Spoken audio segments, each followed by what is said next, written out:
Fuertes caídas en la bolsa. El dólar lo hemos visto con un crecimiento que pasó 18, 19, 19.50. Mucha volatilidad en los mercados. ¿Qué es lo que está pasando? ¿Cómo puede afectar a nuestras inversiones? El día de hoy queremos platicar acerca de todo lo que se ha estado viviendo desde hace ya unos cuantos días, que hemos visto caídas, algunos rebotes, nerviosismo en los mercados. Incluso llegamos a ver cómo grandes empresas que tenían crecimientos muy importantes de doble dígito, con caídas del -6, -8, -10. Entonces, veamos si esto es algo, pues digamos, un evento aislado, atípico, o incluso, como varios medios de comunicación lo mencionaban, posibles indicadores que están sugiriendo una recesión. ¿Cómo estás, Omar? Oye, Manolo, pues he estado viendo mucho miedo, incertidumbre, muerte y destrucción. Son algunos de los conceptos que he visto en las noticias recientemente. Y fíjate que me pasó algo muy curioso porque yo estaba de vacaciones y apenas regresé el día martes o el lunes en la noche. Entonces yo realmente estaba muy tranquilo en mis vacaciones, me desconecté de todo y que voy viendo el lunes en la noche, martes en la mañana, pues dije, ya se va a acabar el mundo, o sea, ya realmente hay una catástrofe, está colapsando todo. Abrí mi aplicación de la bolsa de valores y vi que mis acciones estaban desplomando. Y dije, qué raro, pues si era temporada de reportes, ya como la mitad del S&P 500 había reportado y mayormente les estaba yendo bien a las empresas. Yo le había dado seguimiento a ver si tengo en el portafolio, salvo a lo mejor casos excepcionales, a la mayoría le está yendo muy bien, superaron las expectativas, aumentaron su pronóstico a futuro. Y dije, caray, pues ¿qué pasó? Bienvenidos a Campeones Financieros. Donde Manolo y Omar hablaremos de finanzas. A lo mejor ya un anuncio raro, no sé, una guerra. Y entonces empecé a investigar, Manolo, y dije, como que todavía no me queda muy claro qué es lo que está pasando. Me parece que fue un evento atípico que no habíamos visto hace rato. Y cuando me puse a investigar más qué está pasando, la verdad es que me dio una buena sorpresa. Pero ¿tú cómo andas? Pues justo el jueves de la semana pasada no era algo tan claro. Al final, el viernes de la semana anterior fue donde empezó a haber esa turbulencia. Y pues si nos metemos ahorita como el recuento de la última semana, pues podemos ver como empresas pues muy grandes que justo sus resultados no le haría justicia a los resultados que varias de ellas publicaron.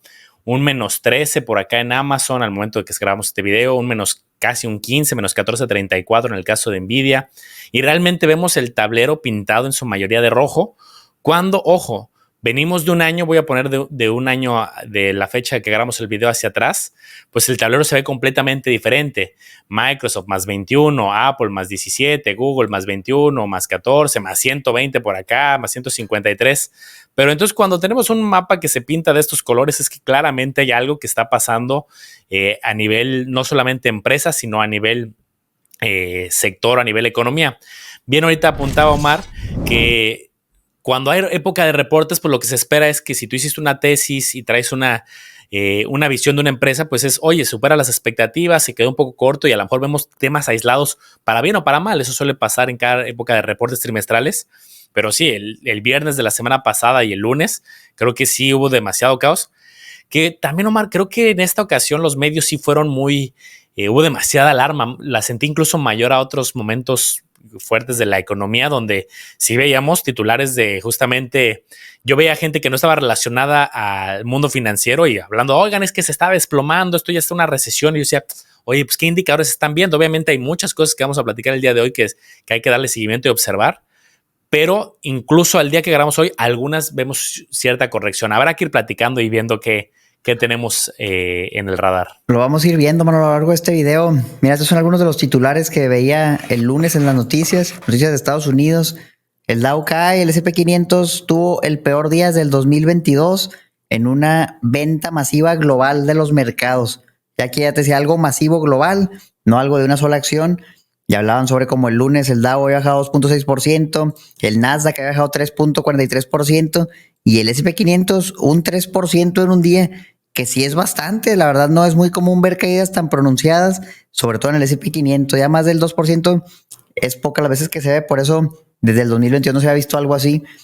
Vi el índice de volatilidad, que esto lo que te da es el sentimiento del mercado, el miedo que hay en el mercado. Mientras mayor es este valor, más miedo hay, más incertidumbre hay.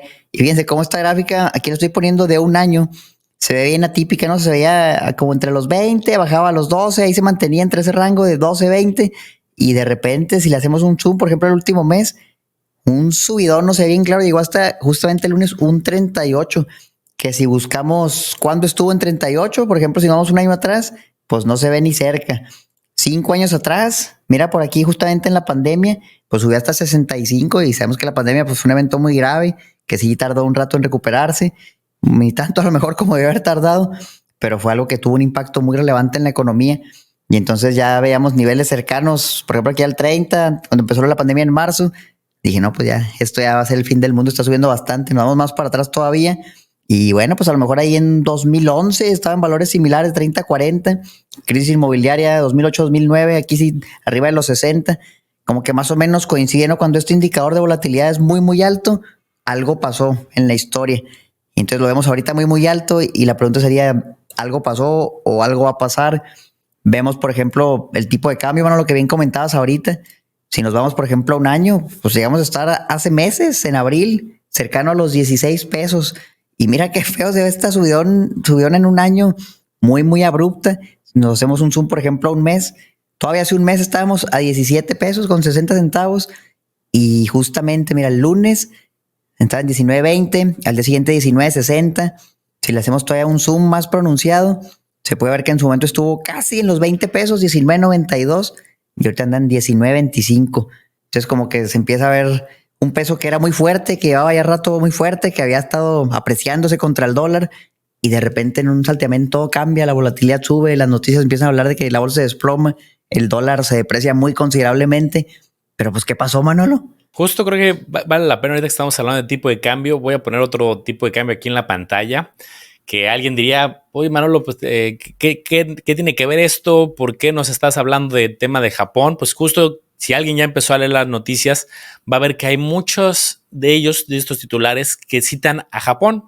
No es el único tema que está ahorita alertando a los mercados, a los inversionistas, pero creo que por ahí debemos de comenzar la narrativa porque muchas noticias sí vas a ver que va a decir la bolsa japonesa, el yen japonés, la política monetaria de Japón. Este es justamente el tipo de cambio en los últimos años. Voy a aquí abrir más la historia del yen japonés y lo estamos comparando con el dólar. Fíjense qué tema tan peculiar. O sea, en los últimos 5 años se ve algo muy, muy claro. Aquí estábamos en el 2020 alrededor de 107 yenes japoneses para tener un dólar y luego 115 y luego 134, llegó luego a 147 y luego hasta 157. Entonces fue un tema que imagínense que estuviéramos hablando del peso y que el resultado sea, oye, está el peso dólar con 18, luego 19, luego 20, luego 23, luego 24, luego 25. Pues acuérdense, cuando llegó a estar en 24 y tantos por el tema de la pandemia, era un tema pues muy obviamente diferente, pues el caos que hubo, las noticias, los medios y había mucha información. Imagínense eso mismo, pero ahora de manera sostenida durante 2-3 años, como lo veíamos justo en el caso japonés. Pues esto no gustó justo a las autoridades monetarias. Y déjame regresar un pasito atrás porque se va a poner buena esta historia. Sabemos que aquí en México hoy podremos invertir a tasas en CETES pues que rondan entre un 10.80, un 11, 11.11, 11.29. ¿Qué si te dijera, campeón, que imagínate invertir en un equivalente a CETES japonés, pero que en lugar de que te pagara un 10, un 11 o luego, como lo hemos dicho, en términos bajos, un 5, un 6, que te pagara algo muy cercano al 0 o al menos algo incluso? Sería difícil de entender, sería contraintuitivo. Oye, ¿cómo que voy a invertir en CETES y en lugar de que me paguen, me van a regresar mi dinero en un año, pero incluso con menos? O sea, es un concepto difícil de entender o con una cantidad muy cercana a 0, dependiendo justamente del instrumento. Y también por ahí empieza toda esta historia. Esta es la historia de las tasas de Japón, justamente desde el año 2014 a la fecha. Y fíjense la tasa de referencia, 0%. En México estamos en el 11 ahorita, alrededor del 11. Durante el 2016 hasta el 2024, finales de 2023, principios del 2024, terreno negativo la tasa de referencia, que es la que marca las tasas de los de inversiones y de varios créditos. No les hacemos el cuento largo. ¿Qué estaba pasando? Un evento atípico en el mundo donde muchos inversionistas, muchos fondos y algunas personas y grupos de interés habían volteado a ver a Japón como, oye, allá hay dinero barato, puedo pedir. Las inversiones quizás no son atractivas, pero se puede pedir préstamos a una tasa muy barata, cercana a 0 o muy, muy baja. Entonces, ahí podían tomar dinero y ¿qué pueden hacer después? Con ese dinero pues lo pueden invertir, se lo pueden llevar, pueden hacer muchas cosas. Eso cambió como lo estamos viendo aquí en el gráfico que les mostraba. Japón dijo, oye, estamos teniendo impacto, no solamente, esto es un tema muy complejo y tiene que ver con temas económicos, el consumo, etcétera, pero lo que dio el resultado es que su moneda, como se dan cuenta, pues se fue debilitando y pasó de estar en 103 yenes por dólar a estar en 157. Y entonces dijeron, no, vamos a cambiar esta estrategia porque puede que no sea lo que se está buscando, sostenible, ya se tuvo muchos años este escenario. Y comenzaron a subir las tasas, pero bien poquito, ni siquiera es como que las subieron al valor de los CETES a 11, a 5, como cercano a Estados Unidos. Apenas es ligeramente positivo y de ahí se mandó una señal a los mercados que dice, oye, ya el dinero no va a ser cercano a cero en Japón, ya va a tener un costo. Es como si tú fueras al banco y decir préstamos sin intereses. No, ya vamos a empezar a cobrar intereses. Y eso empezó a generar una movida de flujo y tema de pánico, y por ahí empezó un poco este relajo. Así es, Manolo, y lo podemos ver de dos perspectivas, ¿no? Alguien que se puso listo y dijo, ¿sabes qué? Voy a ir a pedir dinero a Japón y lo voy a invertir, por ejemplo, en México, ¿no? Entonces agarro el yen japonés, lo cambio a pesos mexicanos y lo meto a Nuno, lo meto a CETES. Es algo que hace mucho sentido, pues dinero barato para invertir en otro lado. Pero pues acuérdense que hay bastantes riesgos. Uno de los riesgos, pues es que te cambien la tasa de interés. Tal vez tu crédito era tasa variable, te la suben 0.25, pues a lo mejor no te vas a morir, no vas a quebrar, ¿no? Tal vez, como dice Manolo, no es tanto el impacto. Pero el otro riesgo es el riesgo de la moneda, que la moneda cambie de valor, el tipo de cambio cambie. En este caso, puede ser el dólar contra el yen o el peso contra el yen, depende de los inversionistas. Mayormente, pues hablaremos tal vez del dólar, no el dólar contra el yen. Sacaste un crédito en yen japonés, lo cambiaste a dólares, lo invertiste, deja tú en CETES, lo invertiste en la bolsa, porque es lo que muchos hicieron, lo invirtieron en la bolsa y ahora cambia la tasa de interés de Japón, fortalece a la moneda de Japón, al yen, y tú tienes una deuda que tienes que pagar en el yen japonés, pero tú ya tienes dólares. Entonces, para pagar esa deuda, pues tendrías que convertir ahora tus dólares al yen japonés, pero como ya se fortaleció la moneda de Japón, pues te va a salir más caro, vas a tener que pagar más dólares por esos yenes, y ahí es donde tal vez sí te asustas. Y dices, bueno, a lo mejor un 0.25, tal vez mi crédito era tasa fija, ¿no? Pues eso me da igual, puedes decir, pero cuando empiezas a ver el tema de la divisa, aquí ya no te va a dar igual, porque ya no es lo mismo que tú, por ejemplo, si nos vamos al de un mes, vamos a poner este de aquí, mira, por ejemplo, cuando tú comprabas con $1 160 yen japonés y ahorita te dicen, oye, ya vale 146, pues necesitas muchos más dólares, ¿no? Para tener la misma cantidad, y ahí a lo mejor se merma tu rendimiento, a lo mejor tienes una pérdida, a lo mejor esta variación hace que si tenías préstamos para invertir, como lo que le llaman el margin call o invertir con apalancamiento, tal vez te van a decir, oye, tus activos valen menos, no, necesitamos que nos dejes más dinero para prestarte la misma cantidad. Tal vez te obligan a liquidar tus posiciones porque ya no tienes suficiente capital, o para reducir el riesgo cambiario, o que sigan subiendo la tasa, tal vez, pues decides vender tus inversiones. Entonces, a lo que voy con todo esto, recuérdense que la bolsa al final, pues se rige por la oferta y la demanda. Entonces, en este caso, ¿qué pasó? Pues hubo miedo. Las personas que tenían deuda para invertir, pues tal vez no quisieron correr ese riesgo, liquidaron sus inversiones, y como estábamos hablando de fondos de inversión, de hedge funds institucionales, a lo mejor uno que otro que se aventuró, digo, yo no sé, espero los campeones no hagan eso porque es bien riesgoso, pues liquidaron inversiones, ¿no? Y lo le sumas a lo mejor un poquito del desempleo en Estados Unidos, que también se publicó recientemente, y salió un poquito más alto de lo esperado. Salió en 4.3 del 4.1% que tenían el mes anterior, ¿no? De junio a julio.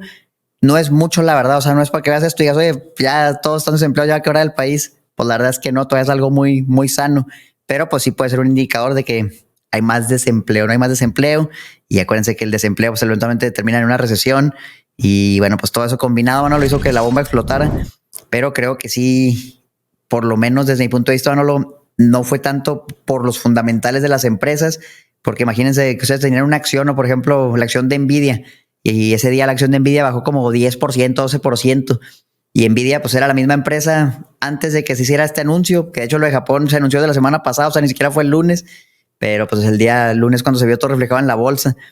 Nvidia seguía siendo la misma empresa, su valor probablemente no cambió mucho, sus ventas eran las mismas, los clientes no dejaron de comprar porque pues, subió la tasa de Japón, pero ya valía 10% menos, 12% menos, pues no era un cambio relacional, la empresa era algo a lo mejor económico de la economía, que sí puede tener un impacto, que eventualmente puede afectar sus números, pero creo que yo, Manolo, no es algo para que baje tanto una acción. Digo, Nvidia es un ejemplo, pero hablo en general del mercado. Creo que hay una desconexión entre lo que pasó con los precios de las acciones, y yo lo vi más como una oportunidad para acumular que asustarme y vender todo, ¿no? Otra cosa hubiera sido si, oye, se están desplomando las acciones, pero pues porque están saliendo los reportes y salen para llorar, ¿no? Menos ventas, menos ganancias, recortan los pronósticos.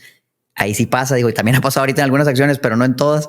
Y la cosa sería distinta. Sí, fue un tema muy curioso y por ejemplo, ahorita que hablabas del tema del empleo o de la tasa de desempleo, pues no se compara justo con lo que se vio muy complicado, ¿no? En el año 2020, que sabemos todo lo que ocurrió, que pues, hubo un desempleo muy, muy fuerte a raíz de pues, todo lo que se vivió, los recortes en empresas. Pues esto se vivió no solamente en Estados Unidos, sino en general en todo el mundo, aunque este gráfico está más orientado hacia Estados Unidos. Y la recuperación fue lenta y pues muy gradual. Fíjense cómo hasta el 2022, hasta enero del 2022, se recuperó lo que sucedió en febrero del 2020. Y ahorita estamos viendo este incremento, es este. O sea, fíjense cómo es muy diferente. Es más, me voy a ir a más historia para ver otros momentos complicados. 2008, que sí fue una crisis muy, muy fuerte en el 2009 sobre todo, pues sí se llegó a un porcentaje muy, muy elevado, muchas empresas cerrando, recortando, buscando eficiencias, pero a raíz, ¿a qué costo? Pues al costo de hacer recortes, que es un costo pues, muy elevado, el capital, pegarle al capital humano. Pero empezó con una ligera tendencia de, oye, esto va incrementando y ya hubo un momento en que creció mucho. Entonces, lo que los mercados alcanzaron a ver fue esto donde estoy poniendo justamente el cursor, que, oye, el dato de desempleo, pues iba más o menos lateral, constante, hubo un momento que iba a la baja, pero ha ido subiendo ligeramente, y esto es lo que empezó a preocupar mucho, que ahorita comentaba Omar. Pero también respondiendo a tu cuestionamiento, Omar, creo que algo que ha pasado es que veníamos de meses donde las acciones estaban creciendo en general, muchas, algunas sí acompañadas de buenos resultados y sorprendiendo y generando buenas expectativas, pero también otras venían, yo me recuerdo haber visto este tablero de control que les ponía el mapa de calor, voy a ponerlo nuevamente. Había algunas empresas que quizá no se justificaba tanto su crecimiento porque no venía tan acompañado de crecimiento de ventas, utilidades, flujos. Y fíjate, el mapa también estaba muy pintado de verde. También creo que había cierto factor de optimismo, de ánimo, que cuando empiezan a salir datos que quizá no son tan favorables, pues fue el efecto contrario parejo. Aquí se ve muy pintado de verde en general, muchas empresas del Standard & Poor's creciendo. Salieron ciertos datos que a lo que quiero llegar con este punto es, sí he observado que cuando las valuaciones de muchas empresas son más elevadas, pequeños datos que no gustan al mercado ponen nervioso mucho más rápido y con caídas más abruptas. Es justamente el fenómeno del alfiler. No sé, el globo se está inflando mucho, pues tantito que roce el alfiler, ni siquiera lo picó del todo, pero sí fue un pequeño rozón, pues empiezas a tener ahí ciertos efectos importantes. Y creo que también por eso lo vimos de manera muy generalizada, porque es un tema muy emocional. Hubo nerviosismo, también lo veíamos a través del indicador del miedo o de la volatilidad, y creo que sí, pues habrá que darle seguimiento a los fundamentales también. Oye, Manuel, me pareció muy curioso cómo después de la tremenda bajada, que de hecho esta creo que no la hemos mostrado, pero aquí la voy a mostrar, la bajada en la bolsa de Japón, que esa sí fue una bajada fea. Aquí puse un gráfico a largo plazo, no, aquí no se nota, porque estamos hablando como de 40 años de historia. Tú lo puedes ver y decir, oye, pues pobres los que invirtieron en el 90, ¿no? Porque apenas ahorita todavía ni siquiera a lo mejor se recuperan. Están todavía esperando, ¿no?, a que vuelva a los valores de 1990. Por eso es historia de otro video. Vamos a hacerle un zoom. Por ejemplo, 5 años. Aquí venía una recuperación interesante, ¿no? La bolsa de Japón, es el índice Nikkei 225, que representa la bolsa de Japón. Y vamos a hacerle un zoom todavía más, por ejemplo, un año. Ya se empieza a ver así como que una caída muy fea. Un zoom todavía más en lo que va el año. De enero a agosto, se empieza a ver un poquito más, 6 meses, se ha parecido un mes y ya se ve una bajada muy fea, ¿no? Muy, muy considerable. Justamente es el lunes, cuando se anuncia lo de Japón. Entonces, fue curioso que después de esa tremenda bajada en la bolsa de Japón, que ahí sí, pues imagínate, en un día fue una bajada muy, muy fea que habrá sido arriba del 10%, al día siguiente sale un representante del mismo Banco de Japón y dice, oye, tranquilo, no la vamos a subir más mientras haya volatilidad e incertidumbre, y puso como un mensaje de paz, ¿no? Son de paz, cosa seguida por la bolsa de valores recuperándose considerablemente y ahorita medio se tambaleó otra vez. Aquí se ve la bajadita, el S&P 500, por ejemplo, se iba recuperando. Yo vi un martes positivo, lo que iba del miércoles lo he visto positivo. A lo mejor ya bajó ahorita cuando estoy grabando el video porque veo como una pequeña bajada, pero siento que ese mensaje dio mucha paz, Manolo, y abrió sin duda todo lo que pasó en ese lapso de un par de días. Abrió momentos para comprar acciones baratas que ahorita ya subieron. Yo me acuerdo, había acciones como, creo que era la de Mercado Libre, reportó, subió 10%, Y luego al día siguiente sale esto y baja 5%, luego al día siguiente baja. Y dices, oye, pues acaba de reportar y le fue bien. Entonces, esa volatilidad, pues al final, si a alguien le interesaba una empresa o un sector, por ejemplo, quiere comprar ETFs, abre oportunidades. Pero la oportunidad no es nada más porque la acción o el ETF bajó de precio, sino porque tú entiendes por qué bajaron, ¿no? En este caso ahorita lo platicábamos. Bajó porque a la empresa le fue mal o bajó por algo externo que la empresa no puede controlar y que tal vez ni siquiera le va a afectar. Y pues ahí tienes que hacer el análisis, ¿no? Y tomar tu conclusión. Algo que también complementa y estuve viendo en diferentes noticias, en diferentes medios, fue relacionado a el tema del oro. Pero el oro ha tenido una tendencia. Aquí estamos viendo, por ejemplo, un ETF que invierte en oro. Estos son la versión de 5 años. Vamos a pasarnos a la versión más reciente, por ejemplo, de 3 meses, de 6 meses, me parece adecuado. Fíjense que de hecho viene un crecimiento desde este año en general. O sea, no solamente es algo orillado por la noticia, porque vi muchos, oigan, el oro ha tenido cierto crecimiento. Recordar que el oro, junto con otro tipo de activos, se suele considerar como un activo por refugio. Oye, si la bolsa tiene volatilidades que puedes tener un día menos 13, menos 15 y luego se recupera y luego cae. En el caso de muchos inversionistas, lo que dicen, a ver, en lo que tenemos una visión más clara, en lo que salen más noticias, en lo que si el Banco de Japón, el gobernador del Banco Central de Japón sale y da ciertos comunicados, en lo que todo se empieza a esclarecer, pues muchos inversionistas buscan algún refugio y entonces el oro históricamente ha sido un caso de activo refugio. Entonces, por ejemplo, si yo me voy a ver los últimos 3 meses, o sea, no me estoy yendo a un tema muy de largo plazo, pues también tiene su volatilidad. Hay que recordar que cuando no se vayan a ir con la finta de, entonces el oro siempre sube, el oro es justamente algo que me va a dejar dormir tranquilo, estilo CETES, pues tiene su volatilidad. Ha tenido su buen crecimiento, pero viene también orillado de unos meses atrás, aunque en estas épocas ha sido estudiado que el oro sí tiene cierta relación de cuando hay caos, conflicto, cuando hay temas políticos, sociales que afectan la bolsa, pues puede tener crecimiento. Entonces, quería hacer esta reflexión porque sí escuché también muchas noticias que decían, entonces, ¿debo salirme toda la bolsa y meterlo todo a oro? Pues miren, que muchas veces estas decisiones de pánico o si no tienes una tesis muy armada de cuándo entras, cuándo sales, por qué estás buscando que el oro vaya a crecer, qué es lo que sigue, o sea, acuérdense que los mercados se anticipan. No vaya a ser que tú llegues tarde porque es una noticia que ya empezó hace unos cuantos días y entonces tú entras en un momento que ya está tardío. Creo que eso es algo que es muy importante en el mundo financiero. Cabeza fría, buen análisis y tener tesis que pues, vengan acompañadas con respaldo. Coincido totalmente, Manolo. Les voy a platicar un poco de cómo lo viví yo, porque como les comentaba al inicio, yo estaba de vacaciones. O sea, literal, yo dejé todo esto así en hold, no lo estaba viendo. Y dije, me voy a tomar unos días alejado de la bolsa, del celular. Ahí voy a dejar mis acciones. Entonces, pues yo no hice prácticamente nada, o sea, porque ni siquiera sabía, no tenía la manera de hacerlo. Me estaba tomando un descanso. Pasó todo esto, yo dormía tranquilo, estaba en mis vacaciones. Volví el lunes, vi la bajada y de todas formas no hice nada. Pude haber aprovechado y a lo mejor comprar acciones más baratas, solo hice a lo mejor hasta el día de hoy, pero sí preferí esperar porque ya tenía buenas posiciones, porque no quería acabarme la liquidez. Y dije, vamos a esperar unos días a ver qué pasa. Chance y siguen bajando, chance y no lo sé. Lo que es un hecho y lo que sí sucedió es que, por ejemplo, el dólar subió, o bueno, el peso se depreció, el dólar subió y ya realmente ya no se recuperó. O sea, ya de estar hace un mes en 17 ya se quedó arribita de los 19. A pesar de que ya, a lo mejor dijeron que ya no van a subir más la tasa en Japón, a pesar de que la bolsa tal vez ya vio cierta recuperación, pues el tipo de cambio peso dólar ya no mejoró. Entonces, si tú tenías ETFs o acciones dolarizadas, pues ya tienes ahí esa plusvalía por el tipo de cambio, ¿no? Que podrías en su momento vender y convertirlo en una ganancia.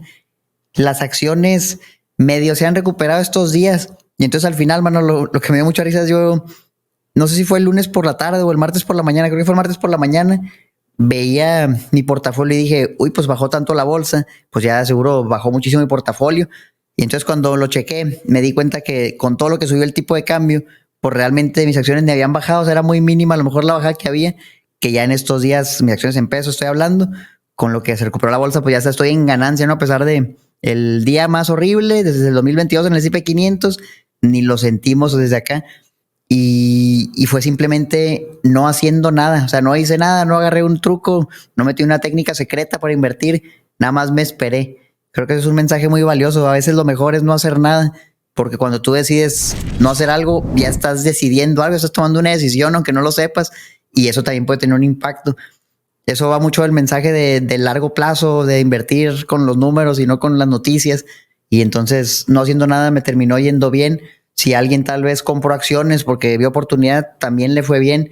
El que sí perdió, Manolo, es el que se asustó y vendió más barato. Ahí pues si tuviste o menos ganancias si tenías mucha ganancia, o tuviste una pérdida en caso de que las acabas de comprar y ay, el peor día, déjame las vendo. Eso sí perdieron, Manolo, pero espero después de este video y los que hacemos aquí en Campeones, Manolo y yo aparte también, tengan esa mentalidad de largo plazo, de que estás comprando empresas, no estás jugando al casino. O sea, si algo baja en un día, me gusta mucho, por ejemplo, pensar, Manolo, ¿qué se imaginarán los directivos de las empresas en estos días que las acciones se desploman? O sea, por ejemplo, si nosotros pudiéramos aparecer adentro de las oficinas de Nvidia, ¿no? Por ejemplo, y está el CEO ahí comiendo con su ejecutivo, con todo su equipo, y la acción baja 10%. Estará él pensando, híjole, la acción bajó 10%, o a lo mejor ni cuenta se hará, Manolo, y dirá, no, pues, ¿cuáles son los planes para seguir creciendo? ¿Cómo van las ventas, las ganancias? Yo creo que se fijan más en los fundamentales que en el precio de la acción de manera diaria, porque al final la empresa pues sigue siendo la misma. Sí, justo pues compartiré un poco mi experiencia. Yo en un momento trabajé en una empresa pues, que cotizaba en bolsa y el foco era incluso en a alto nivel era ¿cuál es tu chamba? Pues tu chamba es incrementar las ventas, los clientes, o sea, obviamente a muy alto nivel a directores generales sí les dan un incentivo de que incluso a algunos les pagan en un porcentaje en acciones los bonos y sí buscan alinear los intereses, sobre todo para que tengan también una perspectiva de largo plazo. O sea, ese pago que le hacen a muchos directivos de te pago en acciones es para que digas, más que decir, oye, voy a estar pegado a las noticias para ver cuándo la vendo y cuándo la compro, es, a ver, ¿cómo sube la acción en el largo plazo? Pues que haya más ventas, que haya más utilidades, que haya eficiencias, que haya flujo, que esto sea un tema sostenible. Entonces, el día a día de justamente de los cuerpos directivos es ese. Ellos no pueden controlar directamente o manipular el precio de la acción. Ellos que hacen es, oye, si tenemos buen resultado en las metas de clientes, de ventas, de la métrica que tengan, y creo que ese es el día a día. Entonces, por ejemplo, a mí en mi caso, yo cuando trabajaba en esa empresa pública, mi preocupación no era en el día a día si se había caído la acción. Y es más, hasta muchos directivos de empresas tienen ciertas prohibiciones para comprar y vender todos los días. Tienes que avisar, tienes que llenar ciertos formatos y decir, oye, quiero avisar de que voy a hacer una venta y lo tienes que hacer con anticipación. Hay periodos bloqueados, hay todo un tema muy controlado en la industria muchas veces. Y yo coincido, Omar, que el foco internamente debe ser ventas, utilidades, operación, control de la deuda y temas más internos. Oye, Manolo, pues por último quiero mostrar esta joyita que hemos mostrado a lo largo de varios videos para ver cómo va el pronóstico del tipo de cambio al cierre del 2024 y a finales de 2025. Recuerden que para los que nos siguen desde hace tiempo, ocasionalmente compartimos este pronóstico, la encuesta de expectativas económicas de Citibanamex, donde literal pues, hacen una encuesta a diferentes bancos, casas de bolsa, y cada uno da su opinión respecto a ciertas variables económicas. Dentro de esas variables viene el tipo de cambio, viene la inflación, la tasa objetivo, etcétera. Yo recuerdo, Manolo, que esto ocasionalmente lo checamos, y cuando el dólar pues estaba en 16, pues el pronóstico era pues a lo mejor cerrar en 17, ¿no? En 18, a lo mejor en 16. Ahorita pues ya el pronóstico pues ya cambió, o sea, ya realmente para el cierre de 2024 ya ni uno opina que va a cerrar en 16, eso ya se fue. 17, ni uno tampoco, ni uno solo piensa. Pero pues hace un mes pues estábamos en 17 y sí pensaban que iba a pasar eso. Vean cómo es muy volátil esto, o sea, el tipo de cambio de repente 16 a 19 y ya todo se actualizó, ¿no? Un nuevo pronóstico publicado justamente ayer, 6 de agosto. Ya yo veo muchos 18, veo 19, Manolo, hasta uno que otro se aventura un 20 también. ¿Quién sabe qué va a pasar con el tipo de cambio? Siempre aquí usualmente veo que la tendencia es que se va a apreciar un poquito más, no es lo que publican, pero ya con todo lo que ha pasado, pues ya la verdad no sé ni qué pensar, Manolo. Y no es que esté mal, o sea, que lo actualicen, pues es que la verdad es imposible saber qué va a pasar con el tipo de cambio, pero lo que sí he notado, Manolo, es que es muy volátil, o sea, y cualquier evento, pues puede desencadenar miedo y el dólar tiende a apreciarse, ¿no? Porque también, quieran o no, el dólar viene siendo como un activo de refugio para muchos, de que, oye, pues me voy a la moneda más estable, no la que más se usa, y a lo mejor se van a los dólares, y por eso el dólar se aprecia con respecto a las otras monedas, que es tal vez lo que está pasando aquí. Tal vez ahora no es que las personas le tienen miedo al peso, tal vez es que simplemente se quieren refugiar en el dólar, ¿no? Y el dólar pues se fortalece, haciendo que las otras monedas, incluyendo al peso, se deprecien. Vienen las elecciones de Estados Unidos, Trump anda muy fuerte, y también quién sabe qué efecto tendría en el tipo de cambio. Cuando ganó la otra vez, se depreció el peso. ¿Qué crees tú, mano, lo que pase con el peso? Aquí el promedio para el cierre del 2024, según los analistas, es de 19. Mira cómo hay algunos que ya tenemos un 20, por ejemplo, ahí, que dice que visualiza que va a cerrar en 20 para finales de este año. Y justo antes teníamos, si nos vamos a algunas encuestas de algunos meses atrás, pues sí veíamos algunos todavía más optimistas, ¿no? 17 y tantos, 18 y tantos. Yo creo que sí, este año en general va a ser volátil por dos motivos. De entrada tenemos las elecciones, como ya mencionas, de Estados Unidos, y también tenemos la toma de protesta ya de los resultados que ya se vivieron aquí en México. Entonces, pues ahí habrá, como todo cambio al final de esta feta, pues seguramente puede haber algunas noticias nuevas, algunos cambios, algunas iniciativas. Entonces, por los dos lados, yo creo que vamos a tener desde una perspectiva, estoy hablando política, pero súmale que ahora los inversionistas van a estar muy pendientes de cuáles son los datos de desempleo que siguen, de qué está haciendo el Banco de Japón, aunque metió calma ahorita, seguramente puede tomar decisiones a futuro. Entonces, creo que hay más variables ahorita que están muy en el radar y que sí visualizamos que va a haber más, yo visualizo, perdón, que va a haber más volatilidad este año. Oye, Manolo, y por último, pues recuerdo que en algún episodio platicábamos sobre cómo invertir en dólares, ¿no? Y mencionamos que pues tal vez comprar el dólar y guardarlo podía no ser la mejor opción por lo que te costaba a lo mejor comprarlo en una casa de cambio y luego volverlo a vender, se van a pagar mucho menos y ese diferencial es grande, en un 6-7%, y aparte que el dinero pues de entrada te lo pueden robar, no produce nada porque está ahí nomás guardado, si no sube el dólar pues no ganas nada, podrías perder. Y hablábamos sobre la dolarización en las inversiones, por ejemplo ETFs, acciones dolarizadas, que en ese momento pues andaba en 16 y tantos el dólar cuando hicimos ese video, pues ya por ejemplo ahorita subió a 19, no casi 20, ya estamos hablando de poquito menos del 20% de apreciación. O sea, alguien que compró a lo mejor dólares o acciones dolarizadas o ETFs, sin contar lo que le pasó a la acción o al ETF, sino por el puro efecto cambiario, podría tener en literal un par de meses un rendimiento cercano al 20% por apreciación cambiaria. Si lo vende, pues sería una ganancia. Más, Manolo, lo que han subido las acciones, porque si bien había una corrección ahorita, todavía el S&P 500 y el Nasdaq andan por encima del 10% de rendimiento en lo que va del año. Entonces, pues si ya ves un 20 y un 10 en el promedio, pues ya estás hablando de un 30 en un año. Agarraste acciones que a lo mejor les fue bien, traes un 15, un 20, que hay muchos ahorita. Pues ya a lo mejor puede ser un año espectacular de un 30, 40%, con lo que ya pasó ahorita. Para alguien que empezó este año, hace un par de meses, ese rendimiento, pues ¿en dónde lo encuentras? Completamente. Quiero aquí justamente poner un gráfico para revisar un poco la historia de este ETF relacionado a, sobre todo, empresas tecnológicas, aísla sector financiero, justo el relacionado al Nasdaq. No solamente son tecnología, pero muchas de ellas son de comunicaciones, de inteligencia artificial, algunas tecnológicas, aunque hay de varios sectores.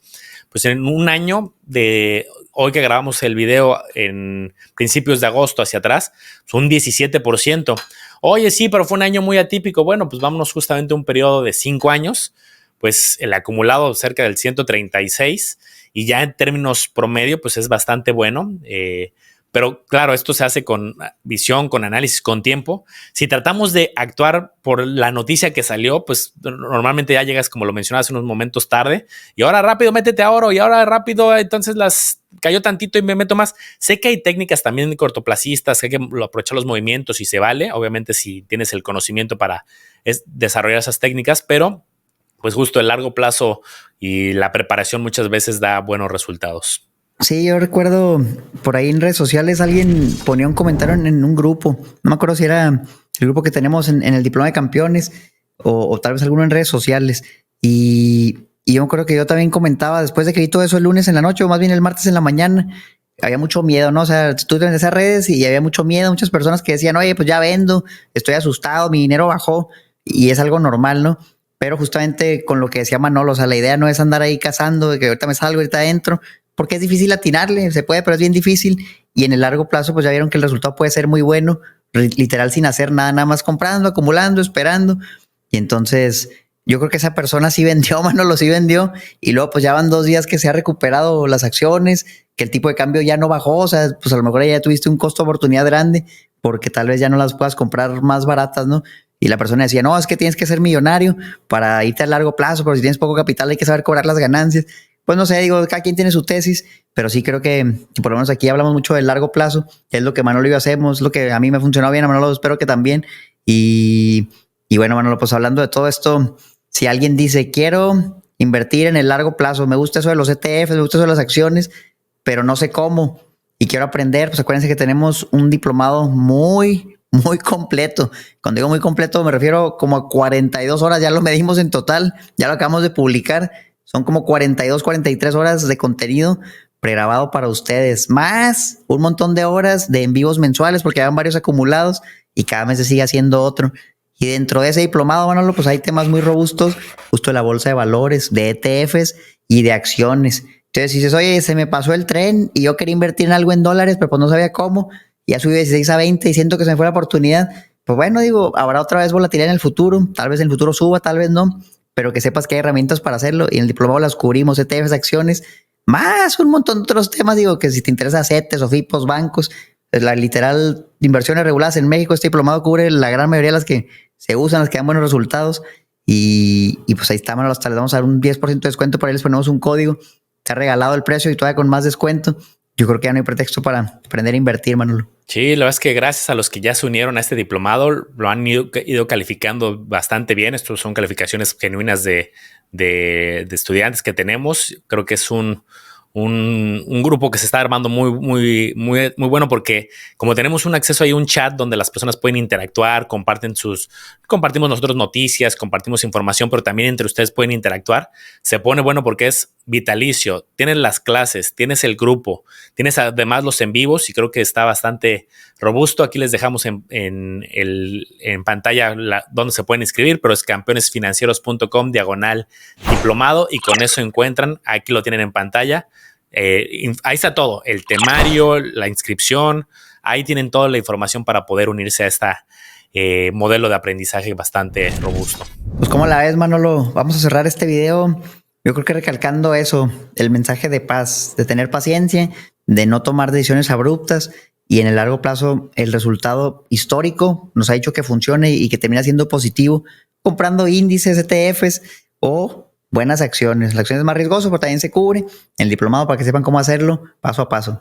Yo me voy sobre todo que evitar ese riesgo, el riesgo de la concentración, porque al final, si tienes todo tu dinero en una acción y esta acción cae el 15%, pues ¿qué va a pasar ahorita? O preponderantemente tu dinero está ahí, pues seguramente ahorita estás nervioso. Oye, el 15% de mi patrimonio fue un golpe directo. Oye, pero no, yo estoy diversificado, tengo CETES, tengo SOFIPOS, tengo bancos, tengo fondos, tengo el plan de retiro, lo tengo en diferentes portafolios, tengo acción de la bolsa. O sea, cuando tienes un portafolio equilibrado y dices, oye, una bajada, y por el otro lado tienes liquidez, tienes renta fija, tienes tu fondo de emergencia, pues no necesito ahorita deshacer se vale hacer estrategias si es que tienes el conocimiento y tienes alguna visión, por supuesto, pero no tengo que deshacer ahorita todo. Oye, saco todo y me voy a oro. Oye, destruyo esto y hago cambios muy acelerados. Más bien es, oye, necesito liquidez, pues tengo mi fondo de emergencia, mi fondo de oportunidad y más bien aquí evalúo si tengo que hacer algún ajuste, pero siéndole fiel a la estrategia. Creo que esa es la frase con la que yo quiero acabar. Tener una estrategia es punto número 1 y ya que la tienes, ser fiel a tu estrategia, aunque se vale hacer ajustes, pero sin deshacer todo lo que has desarrollado y un modelo que ya tiene pues, una visión de corto, mediano y largo plazo. Me encanta la frase, Manolo. Vayan y sigan al podcast Campeones Financieros. Estamos en YouTube, en Spotify, en Facebook, en Instagram, en TikTok. Estamos en todos lados. También Manolo con su canal Agua de los Business. Mismas redes sociales también. Yo, Mario Educación Financiera. Y nada, pues cuídense mucho. Déjenos su comentario abajo. Eso también es bien importante, Manolo. Quiero que los campeones sean bien sinceros. ¿Se asustaron el lunes cuando vieron su portafolio, vieron que todo cayó? ¿Pensaron en vender? ¿O qué es lo que hicieron? Me encantaría saber la perspectiva de los campeones, Manolo, cómo vivieron ese momento. Manolo y yo les contamos cómo fue nuestra historia, pero queremos ver la suya, déjenla ahí abajo. Perfecto, pues mucho ánimo, mucho análisis, sobre todo comparación, y los vemos a los que gusten en el diplomado y en el en vivo que tenemos con los alumnos del diplomado, de hecho en unas cuantas horas. Nos vemos muy pronto, hasta la próxima.